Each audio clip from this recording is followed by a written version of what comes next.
Jay Gabler, arts and entertainment reporter at the Duluth News Tribune, back with another special episode of the DNT Minute featuring my column, Front Row Seat.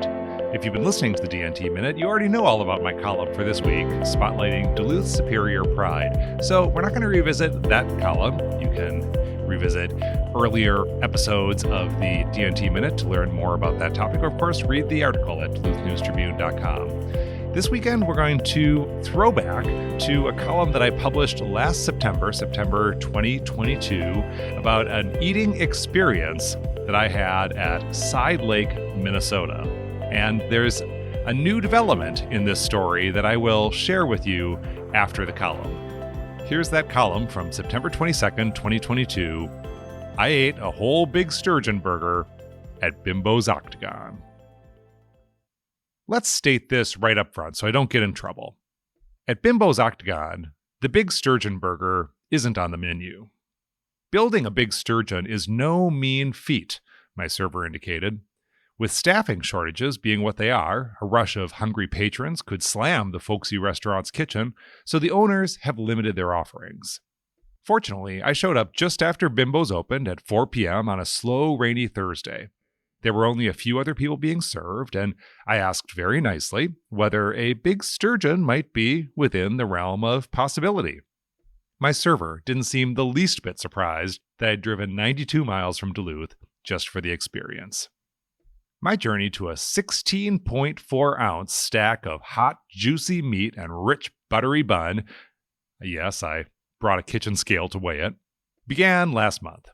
I was at a baby shower with some Iron Range residents, and I overheard one woman mention that her growing teen child had an appropriately healthy appetite. Her kid, she said, could put away just about anything, except maybe an entire Big Sturgeon burger at Bimbo's. As a lifestyle journalist, you don't hear that combination of words and not take note. A little Googling led me to Bimbo's Octagon, a restaurant and bar just across County Highway 5 from Side Lake in St. Louis County vacation land, about 16 miles north of Chisholm. The route from Duluth led me directly under the gaze of the Iron Man.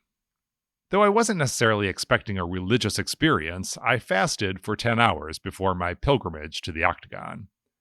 As described on a 2006 menu that the owners dug out of their archives when they learned I was a journalist, the Big Sturgeon comprises 1/3 pound burger, sausage patty, slab of ham, bacon, 2 cheeses, lettuce, tomato, onion, and pickle.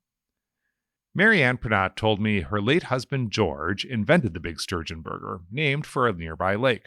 There's also a Little Sturgeon, lake, and burger. The couple were traveling in South Dakota some decades ago, she said, when George encountered a similar super burger and decided to add a Northland version to the menu at Bimbo's. Yes, there was an actual Bimbo. And yes, the venue is literally an octagon. It was built in fall 1919 after a group of local veterans founded a Soldiers and Sailors Club, which will have for its aim the promotion of social affairs and to obtain benefits for the men who donned the uniform, as the Hibbing Tribune reported in January of that year.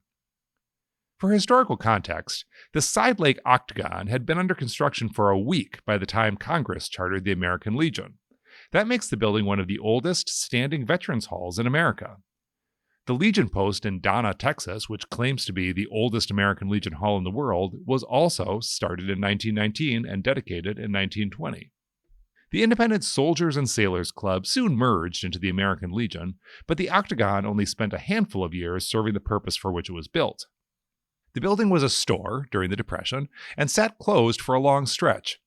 The Octagon finally took on its current identity in the mid-1960s, when it was purchased by one Matt Bimbo Chudich.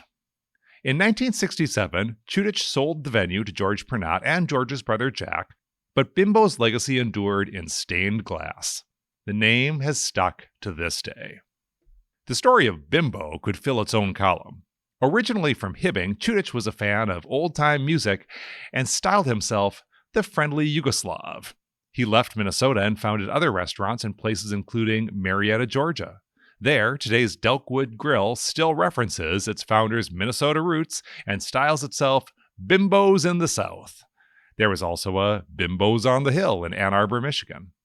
According to his obituary, over the course of his life, Chudich founded a total of 33 Bimbo's restaurants. When Chudich died in Georgia in 2006, his remains were brought home to be buried at Maple Hill Cemetery in Hibbing. Mary Ann Pernot no longer owns Bimbo's.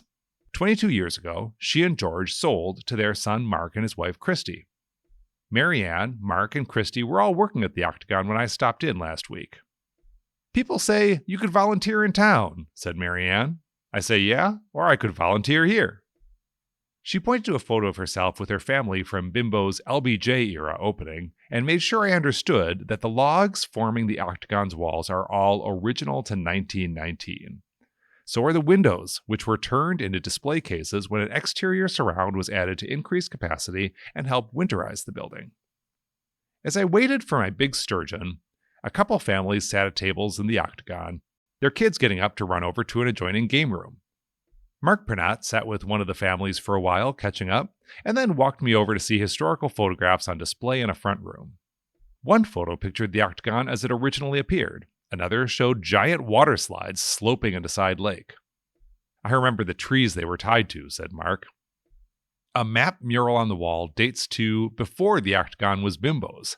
It's been retouched over the years, Mark noted, since chairs and tables rub up against it. I thought of the North Shore Scenic Railroad, where General Manager Ken Bueller likes to say that the best way to preserve a train is to use it. Perhaps you could say the same of an Octagon.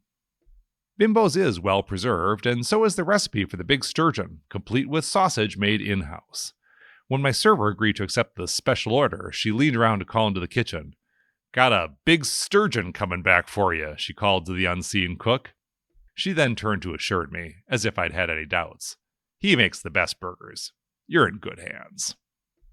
When the Big Sturgeon arrived, my first challenge was simply to pick it up. As I reached my fingers down into the basket, I kept thinking I'd reached bottom, only to realize there was yet another layer I hadn't grappled with. When I finally succeeded lifting the burger out of the basket, fries fell away like chunks of ice flaking off a rocket during launch. A Big Sturgeon, I learned, can't be consumed quickly. Eating one is a matter of building a relationship. You take a bite, savor it, breathe, sip your soda, check your phone, then you dive back in, grateful for the opportunity. I was glad I hadn't filled up on lesser foods because I wouldn't have wanted to waste a bite. It's a lot of meat, yes, but it's also flavorful if the burger implicitly shames meat lovers' pizzas and omelets where the morsels are so tiny and dry they might as well be Bacos. I can't deny that there are a lot of good reasons not to eat 4 meats at once, but if you're going to do it right. When my server left the check, she pointed me to the merch on display in the front room, saying, "The Bimbo's Butts shirts are kind of iconic," and asked me how the burger was. "Incredible," I said, waving my arms in a very non-Minnesotan explosion of emotion that surely pegged me as someone who'd come up from the city. "I'm transported," I said, "transformed." She just smiled and nodded. Good deal.